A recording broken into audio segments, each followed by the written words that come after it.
Sinister is a 2012 supernatural horror film co-written and directed by Scott Derrickson. It stars Ethan Hawke, Juliet Rylance, Fred Thompson, among others. It was involved in a 2020 study where it was determined that it was one of the scariest movies of all time due to the recorded heart rate of a group of people they had watch it, which kind of reminds me of how they recorded viewers' heart rates for Hereditary back in 2018 to show how scary that movie was. Anyway, is the film really that scary? Let's discuss. The premise of this film centers on a man named Ellison, played by Hawke, a best-selling true crime writer who has, unbeknownst to all of his family except himself, moved his family into a house where a family that was there previously was hung from a tree. This puts him at the center of the crime and therefore helps him to write better. Eventually, though, he discovers a box of homemade Super 8 films that all depict families being murdered in very fucked up ways. One of those films involved the hanging of the family that once lived in his house before. So, he therefore deduces that the person who made the films must also be the killer, so he becomes determined to find out who it is, unaware of the can of worms he is opening up, and he soon discovers a menacing presence within the films that may or may not be human.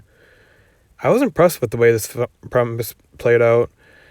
When I saw the previews, I was expecting it to rely heavily on jump scares to frighten me, but I was surprised to find it took a more agonizing, slow burn approach in the same vein as something like Hereditary or The Exorcist. I had such an ominous feeling throughout this film as it just had an overwhelming sense of dread. I mean, this is a film that literally has families being murdered in gruesome ways.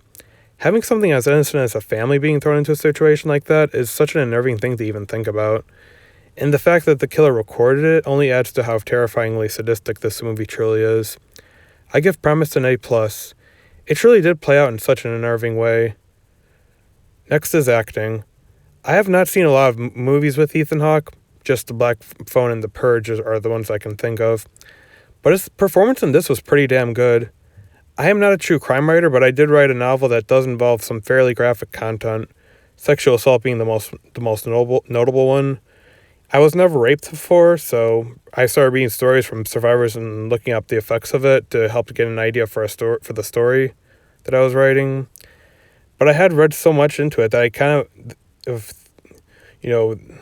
began to be so much scared of it possibly happening to me, and even afraid to leave my room for some days.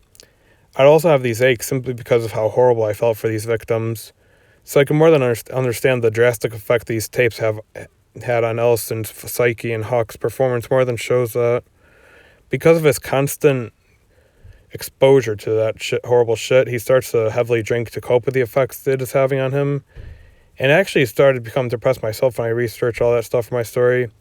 It's just heartbreaking to be reminded such horrible people exist. And like I said, I was scared of some of it happening to me, so I became nervous about even leaving the house, as I said. I was affected almost like Hawke's character and became so stressed due to what I exposed myself to. And Hawke more than showed that in his performance. Constant exposure to such raw material such as death, sexual assault, and murder can have such a drastic effect on a person that it could get to a point where it affects their everyday life. All the other characters did a fantastic job as well, especially when it came to the family drama. It wasn't as uncomfortably realistic as it was in Hereditary, but they still did a fairly good job of getting across how stressful their situation was and the effect it was having on all of them. I give acting an A. Only reason I am not giving it a plus is because there are films where the acting is just a little better, but it was still pretty good. Kudos especially to Hawke. Next is cinematography, and I think it definitely added to the sinister, get it, tone of this movie. There is some very haunting imagery in this flick, and a lot of that comes from the horrible snuff films Ellison finds in the attic. There are literally images from this movie I seriously cannot get out of my head, especially that dreadful opening shot, which was just so disturbingly realistic. I also admire the balls to show an entire fucking family being hung, because that only added to how disturbing this movie could truly get, as I said before. But with that said, the cinematography wasn't great. It was good here and there, especially when Hawke was watching the films, which were angled in such a perfect way. But the best I can say is that, although funnily enough, some of the Super 8 films, especially that fucked up opening, have really excellent framing and whatnot. It does add to the tone of the movie. Also, I will say the way the scenes with the children in the backyard and the dog, as well as the scene with the kid in a yellow raincoat were filmed, were pretty well filmed, especially due to the lighting and whatnot. I give cinematography a B plus. It really helped add to the mood of the film. Other than that, it wasn't bad. Next to special effects. The special effects in this movie were also okay at best. Not saying they were bad, but I will say I have seen better. Although I will say the makeup effects on some of the ghost children was pretty damn good, since it legitimately looked like their skin was slowly beginning to rot. And the design of the monster is also an awesomely creepy design, and the idea of keeping it at a distance just to have it be revealed to us later in such a terrifying way, it's also an ingenious move in terms of horror. But I have seen films where the effects are a little better. I give special effects a B plus. They weren't perfect, but they were still really cool in some areas. Finally, directing.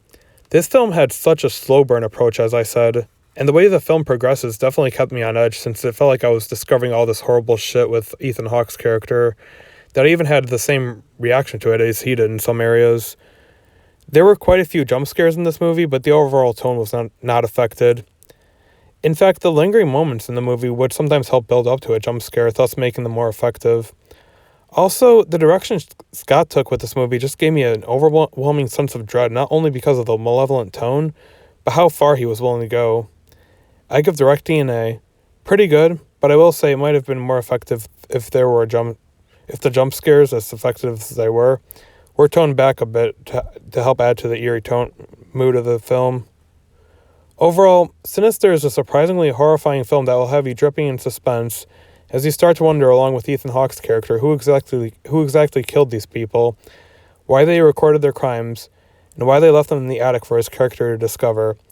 I felt such an overwhelming sense of dread in this film, and I think a lot of that came from the overall tone as well as the lingering moments, which helped add to the dread because a part of me was waiting with anxiety to find out what exactly was going on. I give Sinister an A.